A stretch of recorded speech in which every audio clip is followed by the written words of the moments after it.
A preface before the video starts. This is a video project that's 6 months in the making, so I would appreciate it if you like and share this video and subscribe to my channel for more great content. For now, enjoy. A decade has come and gone. Since I've started following the video game industry for the past 10 years, I've seen the best and worst of gaming. From season passes to crossplay, microtransactions to art, redemption to betrayal. Games are becoming more of an art form from small developers around the world, while some large publishers are pushing the boundaries of what's acceptable in the pursuit of the almighty dollar. We've witnessed some great comebacks from losing battles, while seeing others fall from grace. For better or worse, the video game industry has changed over the past 10 years. And over those past 10 years, we have played a varying amount of games from 2010 to 2019. I've played countless of games over this period of time, and I've somehow managed to whittle it down to a sizable 23 games and some honorable mentions, bringing the total count of over 30 games. As it stands, this is possibly the longest video I'll ever make. Who knows though, maybe one day I'll make an hour-and-a-half long video about the best and worst parts of the Kingdom Hearts series. Well, one thing at a time. For now, this is my personal games of the decade.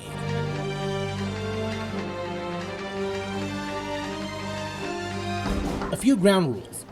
This list is ordered by chronological order, starting with games released between 2010 and 2019. However, the order that I played these games in will vary. This list is based on my opinion only. Your best games can be different from my list, and that's fine. In order to make this list, games will be judged by a combination of categories such as fun factor, time spent, and personal attachment, among other things. If I haven't played a specific game, it's not making the list. This means games like Super Smash Bros. Ultimate, Cuphead, and the entire PlayStation game library won't appear on the list. Before we get started, here are a few honorable mentions.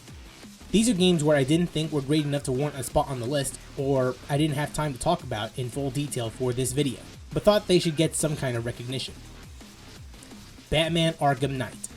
A wonderful action game that is an appropriate send-off to the Arkham series, at least until the next Arkham game comes along, whenever that will happen. For the fourth entry in the series, the combat is as solid as ever. Besides that, the graphics and lighting are the highlights for me. Every time I stop to take a look, I honestly cannot believe that this is a 2015 game. I don't think any other game released around that time could ever match the quality and scope of Arkham Knight. If it wasn't for Arkham Asylum, I would put Arkham Knight as my favorite Batman Arkham game of all time. Devil May Cry 5. I would describe in detail how much fun this game is, but words alone cannot describe this insanity, so I'll let this footage do the talking instead.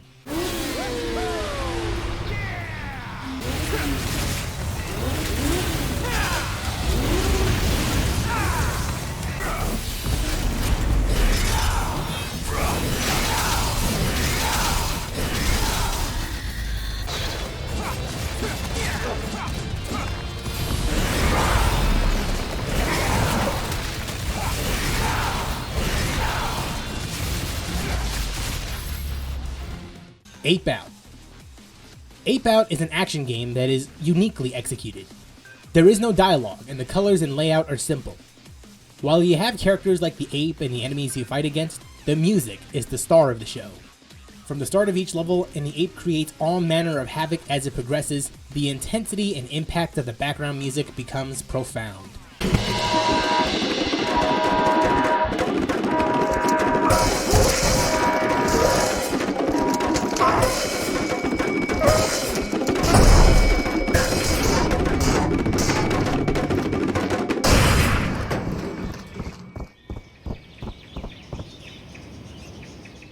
Ultimate Marvel vs. Capcom 3. From a critical standpoint, Marvel 3 isn't a great game. There aren't a lot of modes compared to its competition, its online infrastructure is terrible, and some of the characters are clearly better than others. But I've spent so much time with Ultimate Marvel 3 with online friends that I didn't mind overlooking the negatives. From the roster to the gameplay, Ultimate Marvel 3 served as my introduction to the fighting game community, and I will always appreciate it for what it was. Tekken 7. Like Marvel 3, Tekken 7 isn't a great game. There aren't a lot of modes compared to its competition, the online infrastructure is slightly better than Marvel 3's, but not by much. Dude, This game came out in 2017. How is the netcode slightly better than a game that came out in 2011? And the load times between matches are too long. So why is it on the honorable mentions list? Because this is the one fighting game where I find myself in training mode more than any other game. I love discovering new combo paths with each character.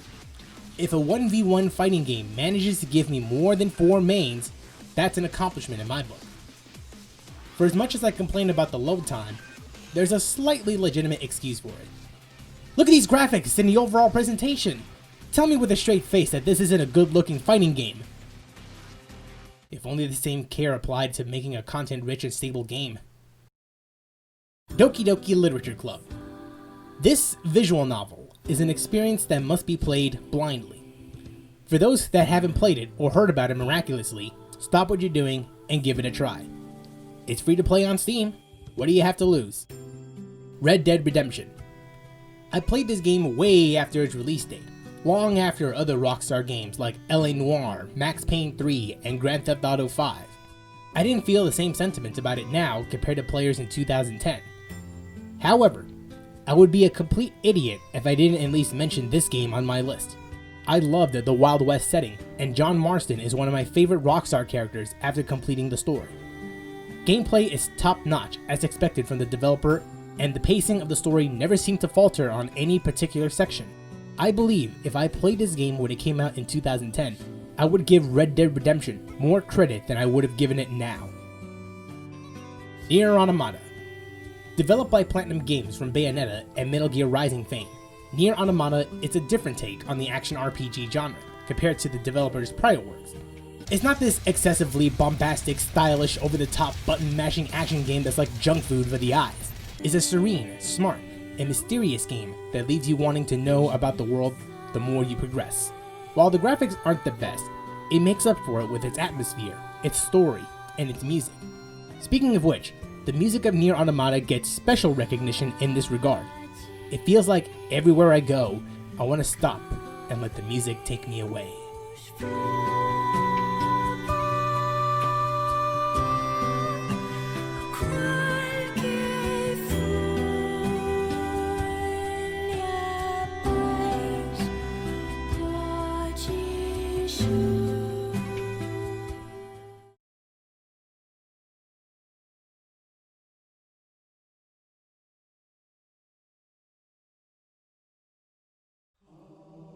The Halo series is what got me into the Xbox brand when I was younger. While I love and appreciate the games for what they are, I sometimes wonder if there's a Halo game that I consider to be the best in the series. I think the honor of the best Halo game is Reach.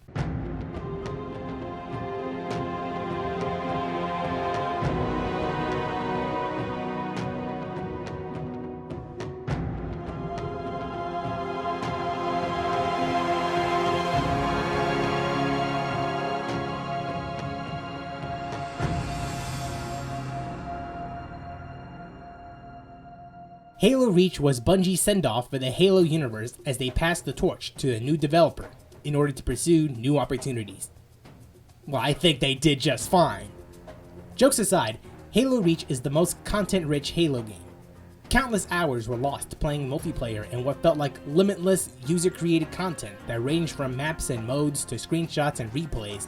Add in a great campaign that serves as a prequel to the Halo series and a fun, albeit laggy, firefight mode, and you got yourself a complete package, a practice that continues to be a foreign concept in today's gaming landscape.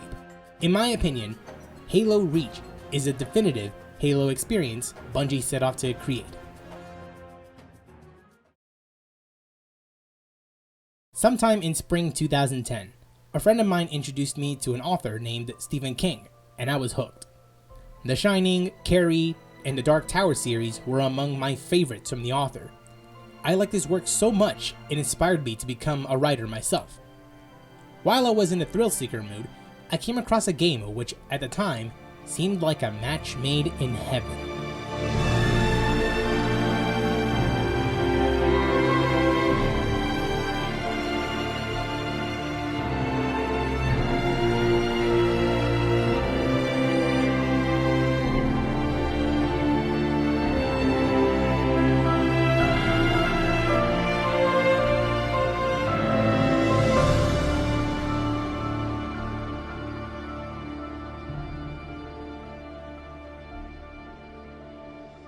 Alan Wake is essentially Twin Peaks, The Twilight Zone, and the works of Stephen King fused into a video game.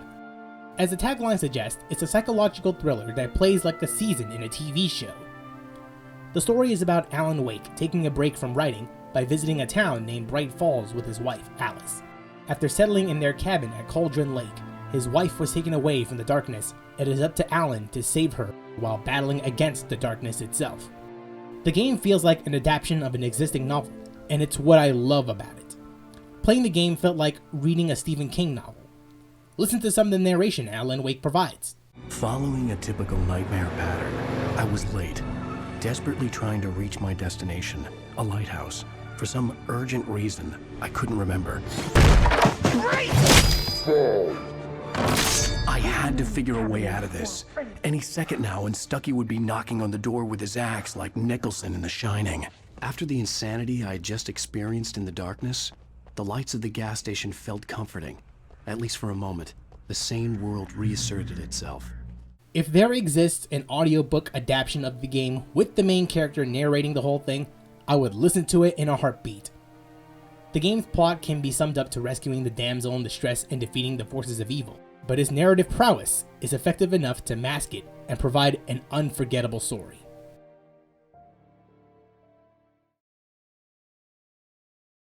Last year, I made a video on a different channel along with my good friend Jesse, where we discussed about guilty pleasures and thought-provoking films.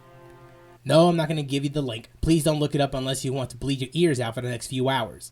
One of the films I mentioned was Scott Pilgrim vs. the World. I went in length about how much I loved the stupidity of the movie, but I failed to mention something very important. The movie had an awesome game.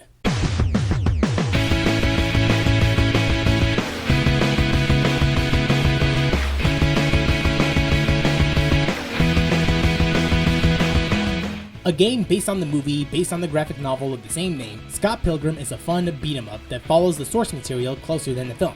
The story is about Scott Pilgrim, who falls in love with Ramona Flowers. If the two want to be serious about this relationship, however, Scott and his friends must defeat Ramona's 7 evil exes. In my opinion, it's not just a great game. It's a love letter to other classic beat-em-up games such as Streets of Rage and Final Fight. Replaying it for this video, I forgot how detailed the game's art can be sometimes, particularly in the Todd Ingram boss fight.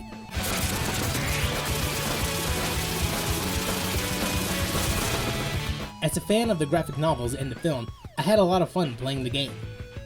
Unfortunately, the game is unavailable to purchase in any digital storefronts, which is a shame, because I'd love to have more people experience it for themselves.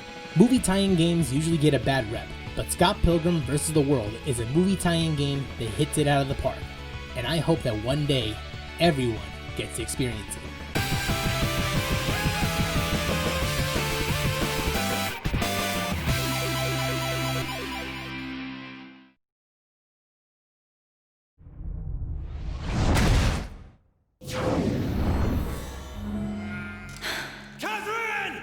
I've already talked about Catherine in a prior video, so I'll keep this as short and simple as I can. This was a unique game I played in 2011. I love the story, its style, and its puzzle gameplay. It's a game I always think about whenever anyone brings up a unique game to play. Most people remember their first time. Not that first time, the other first time. Their first role-playing game. When I was a little boy, my first RPG was Paper Mario, a charming turn-based RPG that I dedicated several repeat playthroughs and a total amount of days of playtime. At the time, I declared Paper Mario as one of the greatest RPGs of all time. While it hasn't been beat, there was one game that came very close by a cat hair. Or perhaps I should say, a Khajiit hair.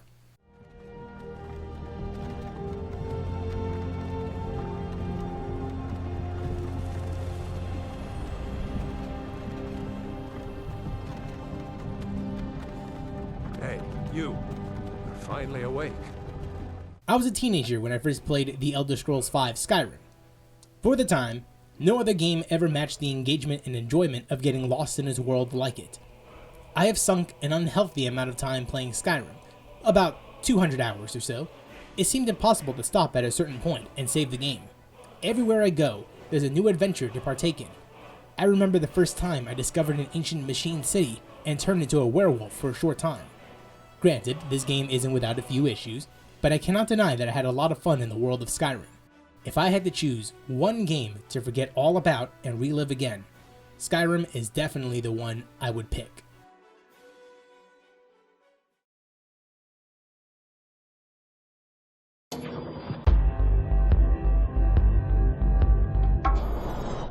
Max Payne 3 came at a time when I was at my lowest point. Without going into too much detail, I was going through some shit and it all came to a point where I contemplated suicide.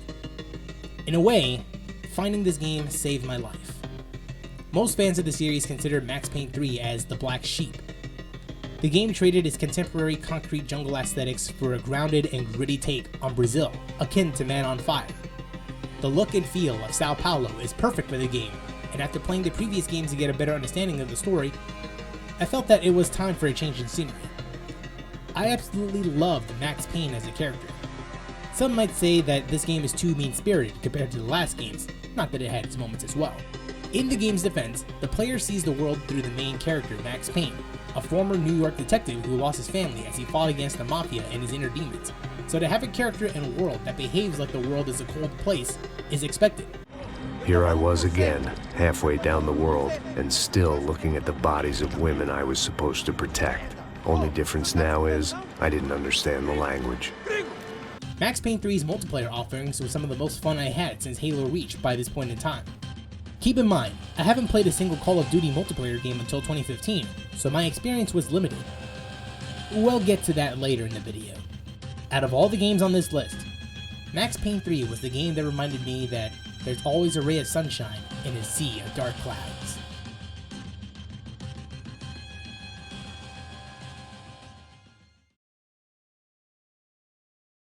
I can only count the amount of times I remember crying while partaking in entertainment media on a single hand. There's Forrest Gump, Toy Story 3, and in the case of video games, Telltale's The Walking Dead.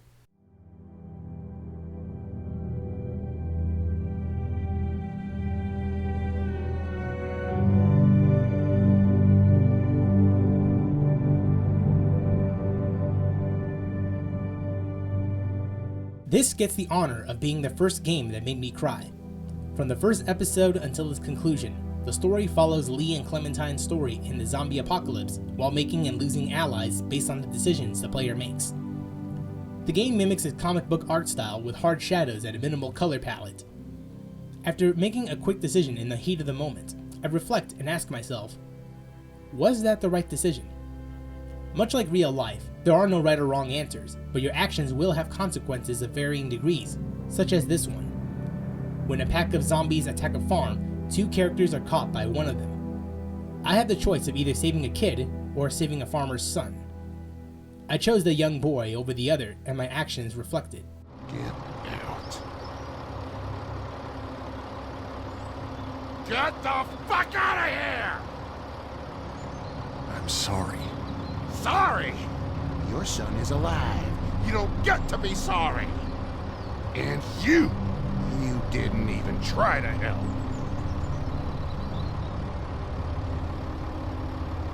I panicked. Look at him. Remember that next time you panic. Please, just go. Get out and never come back.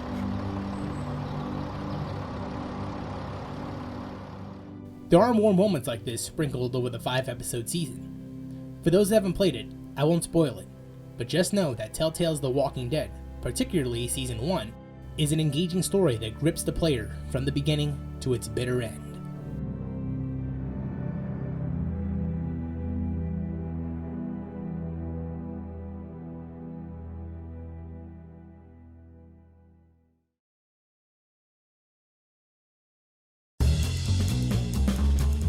Skullgirls is developed by an indie dev that clearly understands fighting games.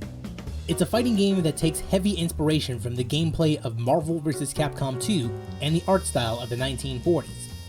The character roster is small compared to its competitors, even with post-launch DLC, but each character was handled with care.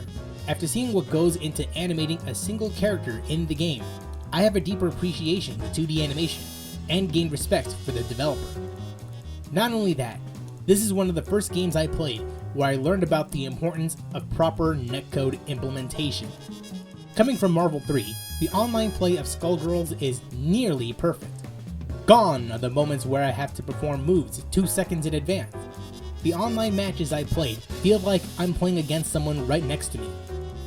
Seriously, how in the hell is an indie developer able to implement fantastic online play compared to the likes of Capcom and Bandai Namco? To put it simply, Skullgirls is a small fighting game with a massive heart. Gaze into the face of your death! And now a word from our sponsors.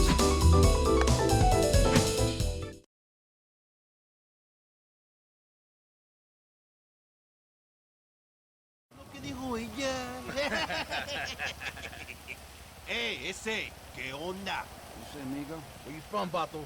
It's none of your business, Huh? okay? Hey, it's a slight accent. Fuck you. Hey, so I grew up in Canada, huh? What's the big fucking deal? You fucking Whoa, whoa, whoa, racist! whoa, whoa, whoa. And before you Hey. fucking ask, Chill, Holmes, chill. no, I'm not a motherfucker.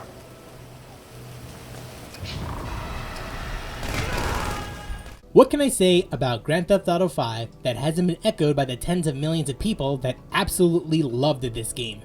Not a whole lot if I'm being truthful here. The single player story rivals any movie released from the past decade, the characters are memorable and well written, gameplay is the best it's ever been for a Rockstar game, and the developer continually updates its online offerings for over 6 years. It's a game that I find myself coming back to and discovering new things every time I come back for more.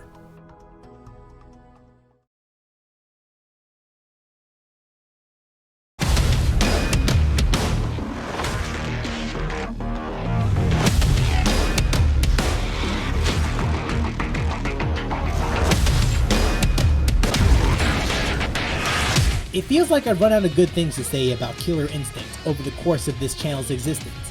From its gameplay to its music and online play, Killer Instinct is a great game that managed to live off of 4 years of continual updates. This was the first of the fighting game genre where it uses its free-to-play model right. The graphics aren't the best in the world, but this is one of those fighting games where the fighting mechanics are solid enough to overlook its presentation. KI is a solid fighting game that refuses to back down.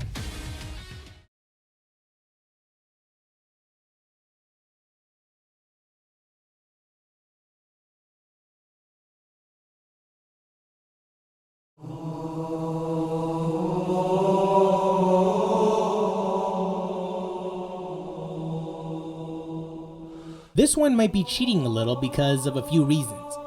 This is a collection of games that came out between 2001 and 2012, one of which I talked about earlier in the video. Even if we were to disregard that fact, the online launch of the collection was horrible. It wasn't until 2019 that the online became moderately playable 5 years after the release date, although still not without issue.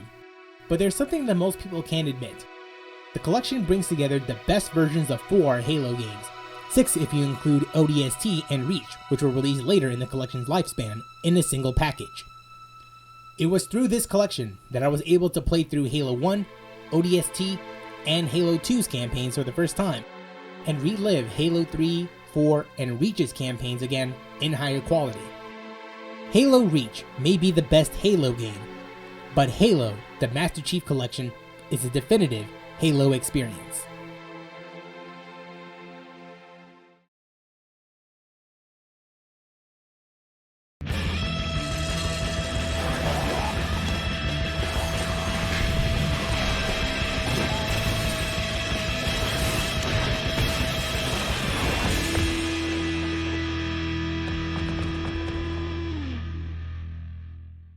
Imagine if Jet Set Radio and Crackdown had a baby, and that baby went to a Hot Topic store and became rebellious, all while spitting out pop culture references non-stop. That's the best description I can give to a game like Sunset Overdrive. After replaying it to capture footage for the video, I'm reminded how much fun it is to play Sunset Overdrive again. Traversal and its humor are the best parts of the game. Almost everything you see on your screen can be interacted with, whether it's a rooftop, a car, or a rail. The fourth wall is next to non-existent, as the characters interact with each other using self-referential humor and pop culture references. Where are they all coming from? Emergency flush system offline until you figure out where those OD are coming from. The automated intercom. I could do with a little less sarcasm, okay? You can dish it out, but you can't take it, huh? Screw you!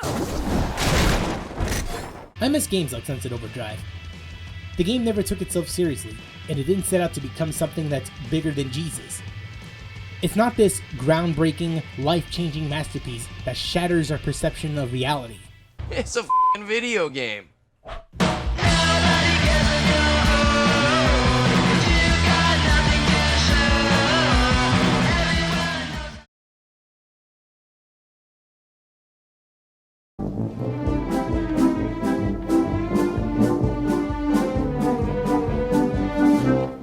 Much like the Master Chief Collection, Rare Replay is a tough call to make because this is the compilation of Rare games over the course of 30 years. As mentioned in my video dedicated to Rare games, I was a fan of the developer when I had a Nintendo 64. So when I heard that Rare was making a compilation of their old games, I wanted to see what sorts of games I missed out on. I had a lot of fun revisiting games like Killer Instinct Gold and Jetpack, and discovering new favorites like Gunfight and the Banjo-Kazooie series. While there are some omissions that I would love to have on the collection, Rare Replay brings together a chunk of history that's bound to be someone's favorite game.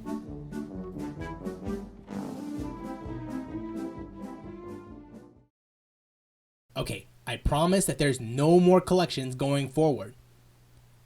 Although, there's something I want to admit. Having another game compilation on the list isn't the most ridiculous thing. This is.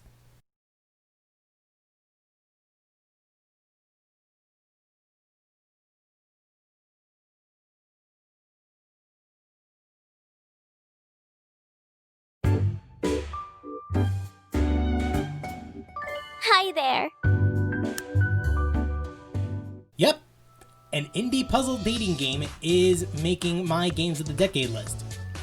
Witcher 3, Metal Gear Solid 5 The Phantom Pain, Fallout 4. Those are games for men. This is a man's game. Okay, but why? Why is this anime dating puzzle game on the list? On the surface, it looks like any other visual novel with puzzle elements thrown in to have the player do something. You only need to watch the first 10 minutes of this game to know that this is unlike any visual novel you've played before.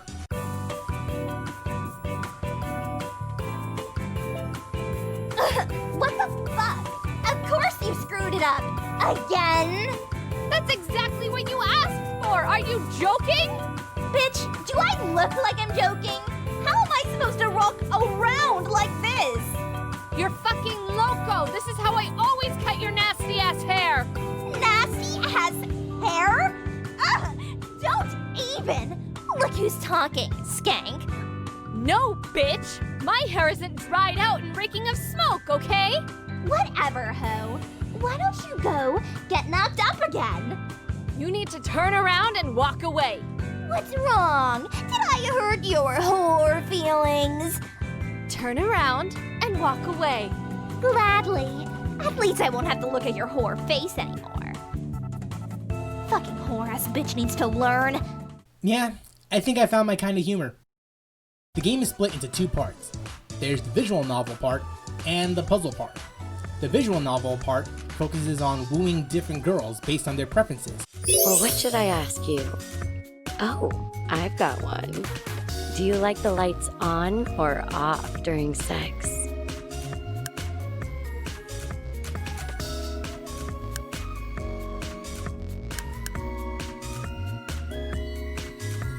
I know, me too. I like to see what's going into my mouth. After socializing with your target potential lover, players can take them out on dates, where the puzzle aspect of Honey Pop starts. This game doesn't hold back the challenge. It's a match 3 puzzle game where every move matters.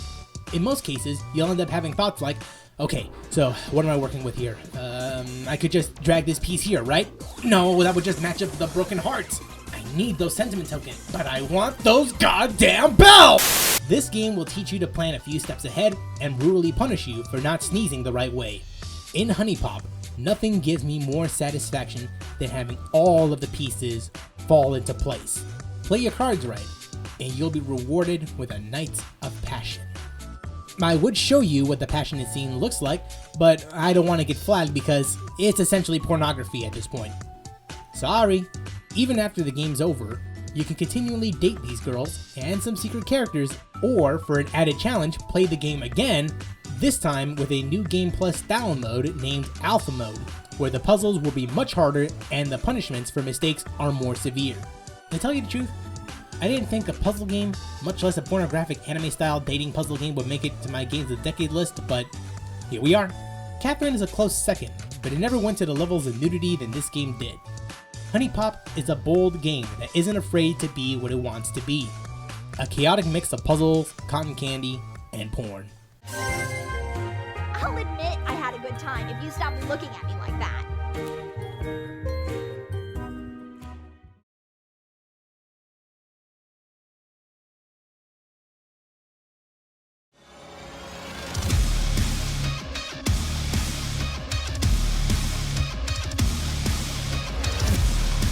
If it wasn't too obvious from the amount of times this game appeared in my videos, I absolutely love the Doom reboot. From its pacing, its moment-to-moment gameplay, and its badass soundtrack, it's a game I revisit every year. While the multiplayer portion of Doom leaves more to be desired, it's quite honestly one of the few games where paying $60 solely for the campaign was absolutely worth it, and I rarely use that statement lightly.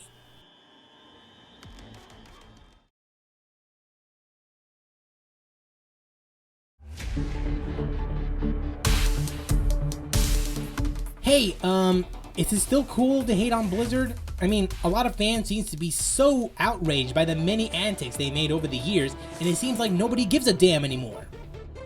Although, the hate isn't unwarranted. I mean, that low user score has to be an achievement. With that said, I'm not going to pretend that the hours of fun I had with the game didn't exist. As mentioned before, I'm not exactly a fan of multiplayer-only games, but this was one of the few exceptions I'll make. I absolutely love the diverse character selection, not just from a character basis, but from a gameplay perspective as well. No two characters feel the same. There's a difference in gameplay and strategy between someone like Lucio or Junkrat, but they fit my preferred playstyle. The only real negative thing to say is that Overwatch normalized the loot box mechanic that became commonplace for a while. Yes, they are cosmetic only items, but this monetization practice led to this. Well, that's another topic for another day, but the point I'm making here is I had fun playing Overwatch for as long as I did. Victory!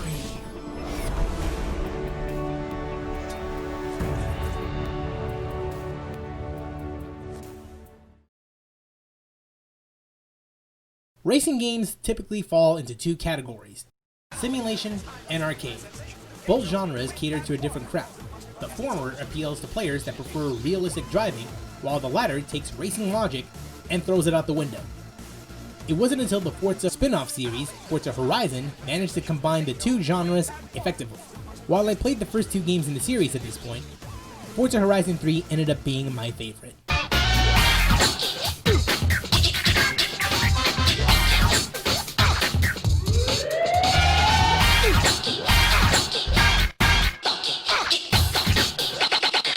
Look at the funk. I don't think I've played a racing game that allowed this much freedom in its open world. Of course, the fundamentals of racing in a predetermined path exists when it needs to happen, but once the race ends, the freedom to drive on the road and off the roads of Australia is nearly limitless. The controls feel just right. It's what happens when the Forza Motorsport series decides to let loose. Personally, I like the Motorsport series, but the Sim Arcade hybrid controls of the Horizon series is a grand alternative to its simulation roots. When I was a little kid, I had a collection of toy cars that I would play with for hours on end. Forza Horizon 3 is the kind of game that 7-year-old me would be crazy for. This statement was further proven with the release of the Hot Wheels expansion.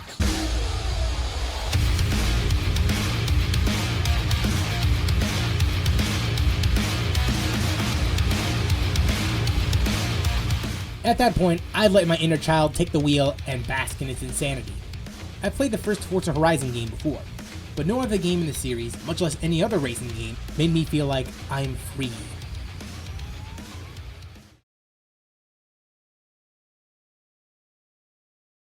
And this is the part of the video where I'll never be taken seriously ever again.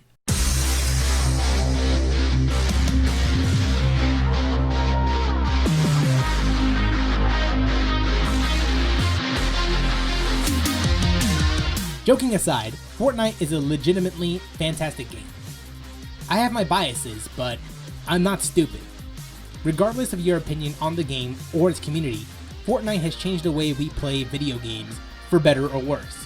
PlayerUnknown's Battlegrounds may have been the game to start the Battle Royale trend, but it was Fortnite that elevated the genre to heights never seen before.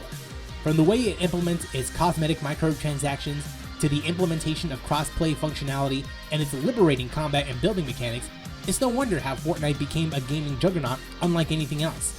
In other multiplayer games, I am limited to where I'm able to go. A majority of Call of Duty games limit players to go either the right, middle, and left lanes of the map with little to no verticality. Fortnite allows for verticality unlike anything I've ever played prior. The best example I can give is this moment. I'm stuck hiding behind this rock while a player is overlooking the area in their makeshift watchtower. I could build a tower like the other player across the way, but not only would that decision give away my position, it would be pointless when it's in an area where the circle will move away from. Instead, I opted to build a bridge underneath the waterfall and walk across, leading to a victory. Name any other multiplayer game that would allow this kind of freedom. Moments like these aren't exclusive to this session. There are countless matches where I got lucky and pulled off a clutch victory, or suffered a crushing loss. Yes, there's the occasional match where I would call out something that should have happened, but I cannot deny that I'm having a lot of fun doing it. Fortnite, I believe, is the king of the Battle Royale genre for a damn good reason.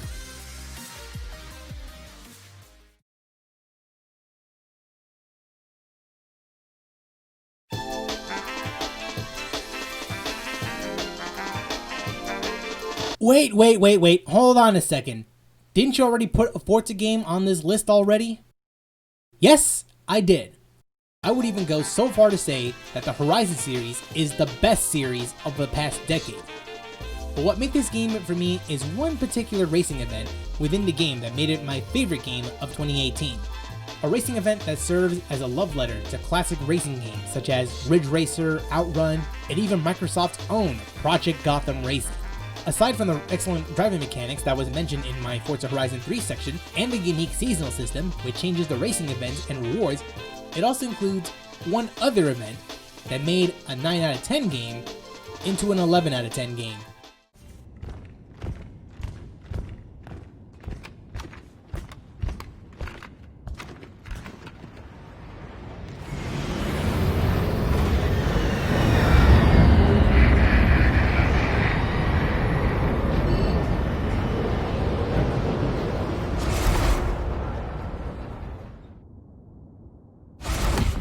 Yep, an event dedicated to Halo. It's not just an event where you race in a path that exists in the game like Forza Horizon 3. It's an event that goes above and beyond by using vehicles like the Warthog, the Pelican, and Banshees and setting it entirely on the Halo ring while the Halo 5 theme plays in the background. The thing to understand is, the developers didn't have to include it. I was satisfied with just having the Warthog in the game. If you ask me, Playground Games put more care and attention to the Halo universe than 343 Industries, and they're supposed to be the current devs behind the Halo series. It just goes to show that, with the right developer, any game can be handled with love and respect. And Forza Horizon 4 and its developer is living proof of the statement. This would be a very good time to leave.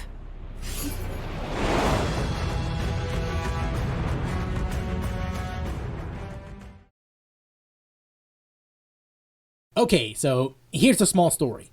My first video on this channel talked about Anthem and my grievances toward it. Sometime after the video was uploaded, I noticed that Monster Hunter World was being discounted on Xbox One. I thought, well, I heard a lot of great things about Monster Hunter, so I may as well try it. The first 20 minutes of playing this game was more fun than the 13 hours spent playing Anthem.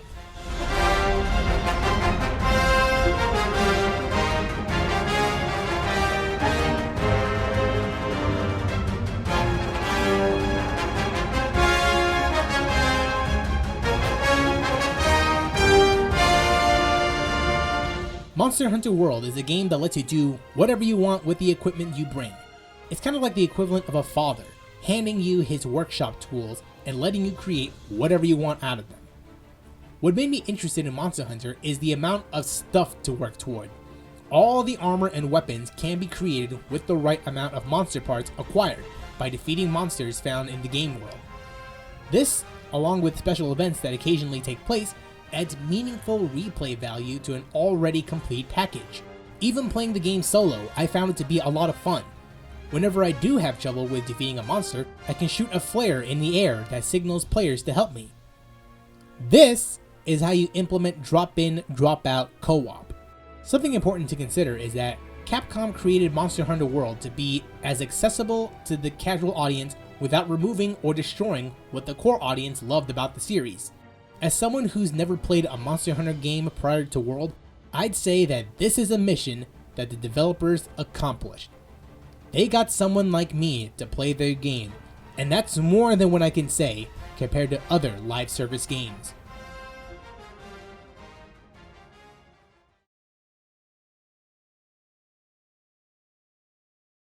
You know, Capcom is on a winning streak with these games.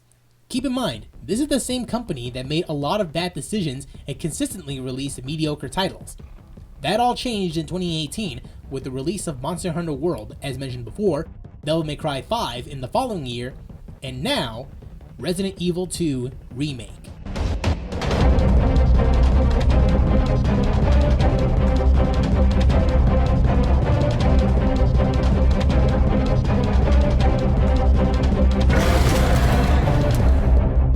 I rarely play horror games, not because I'm afraid or anything, but because I usually associate horror with cheap jump scares.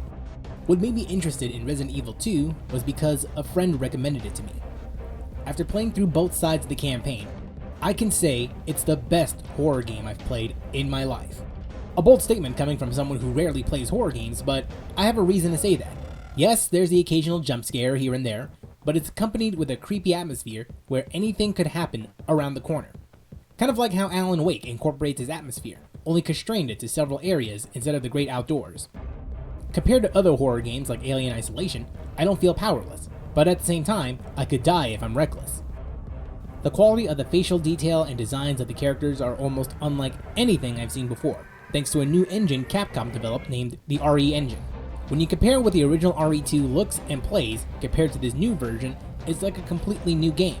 If anything, this version of Resident Evil 2 feels more like an action game than a survival horror game, especially in the last third of the game, where the game throws everything at you as the self-destruct timer counts down. Not only is Resident Evil 2 a great game, but it's a great remake that takes everything from the original and enhances and expands the adventure.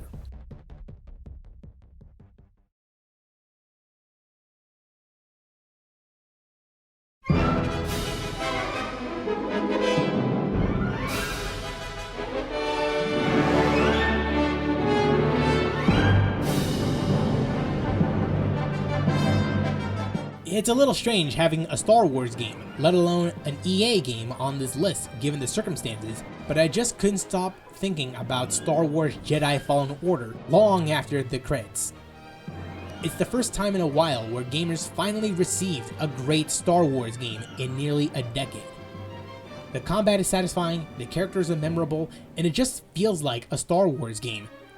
If you want to learn more about my opinion of Jedi Fallen Order, I'll leave a link to my review of the game in the description. Just know that it made this Star Wars fan happy, and I can't wait to see more from this potential series.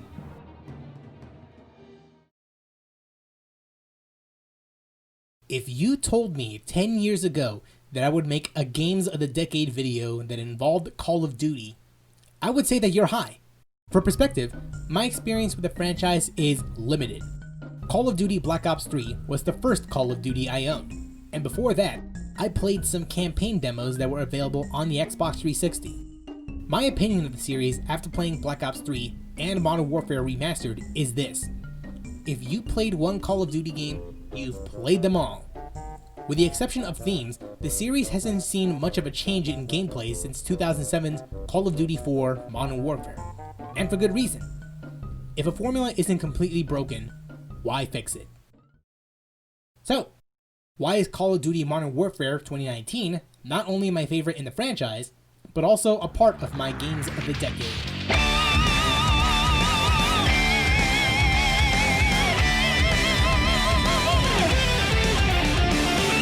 The reboot brings back the foundation of what made the series fun and adds new elements to the age-old formula.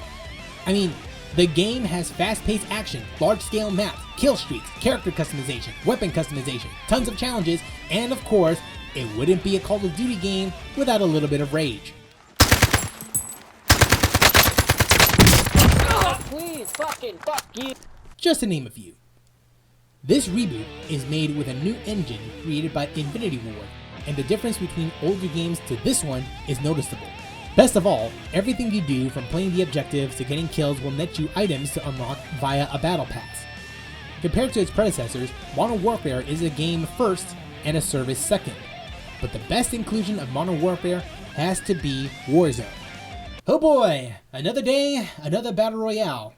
However, there are a few things that Warzone does better than Fortnite. For one, the max capacity of the game is 150 players per match, with the developers experimenting with 200. The game incorporates elements from the base game like kill streaks, field upgrades, and custom loadouts, making it a personalized battle royale experience for all players outside of weapon, character, and vehicle skins. There's plenty more to say about why I like Modern Warfare, but I think I'd leave it at that for now.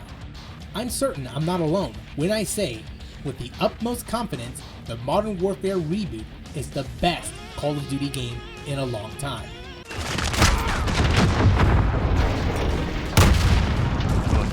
Our faith in you was well placed.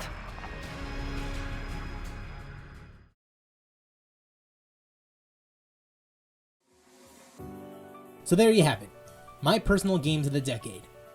Out of all these games on this list, what's my absolute all-time favorite? Well, that's a question I cannot easily answer. At the expense of sounding cheesy, all these games on this list have a special place in my heart. If you've been watching my videos, notably my reviews, I never put a final score. That's because I would rather share my experiences with the game and let others know about how I feel about it. Whether I love it or hate it is solely based on what other games I played in the past. From the best to the worst, the big blockbuster titles to the small passion projects, the contemporary to the outlandish, it's my love of gaming that drives me forward. With the introduction of a new decade and a new generation looming on the horizon, I'm willing to bet that there will be new favorites this coming decade. In fact, that list is just getting started. There will be a new generation of games and consoles where we will either love or hate them. All of us will inevitably pick sides based on our inherent biases. There will be times where we will get hurt or cause hurt towards others because they like what you hate, and vice versa. I'm certain that my games of the decade list and the way that I describe these games will leave people confused and angered that their favorite games aren't on this list, or a game that they hate is on it instead. The purpose of this video is not to incite hostility towards others, but to provide a different viewpoint among an ocean of opinions and engage in open discussion. I hope that this list opens up a new perspective and introduces you to some games to consider playing. I hope you like them as much as I did.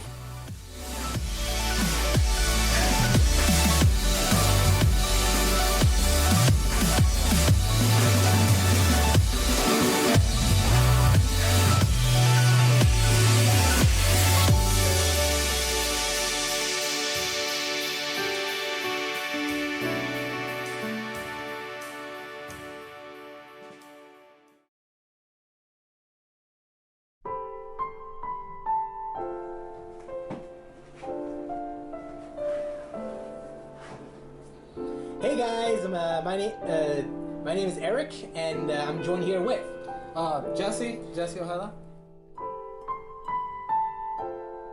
No, you have push to, those thoughts. Shoot your shot. Okay. You have to I'm sorry. have confidence in the craft that you're making.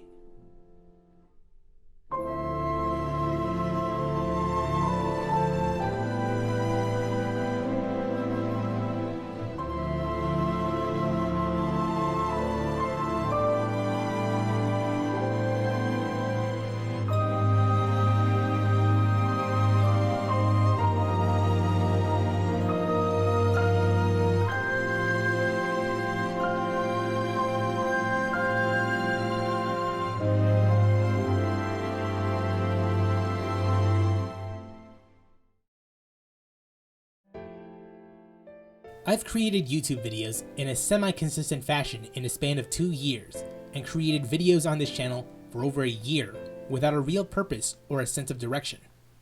Mainly because, for the most part, I'm doing this as a hobby.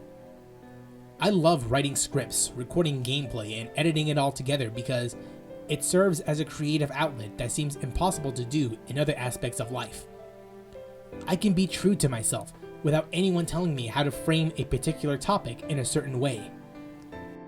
I will continue to create more video game related content and perhaps try out new things as time moves forward. I think it's about time that I move out of my comfort zone and attempt to do things I want to do for the past several years.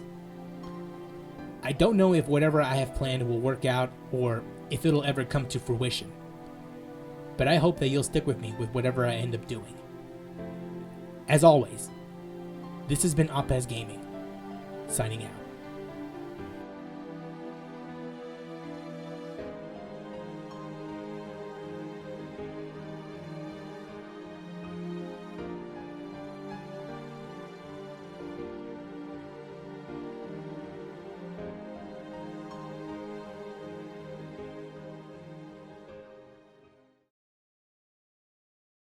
Halo Reach was Bungie's set-off. Halo Reach was Bungie's send-off. Halo Reach was Bungie's... Jesus Christ, I can't speak.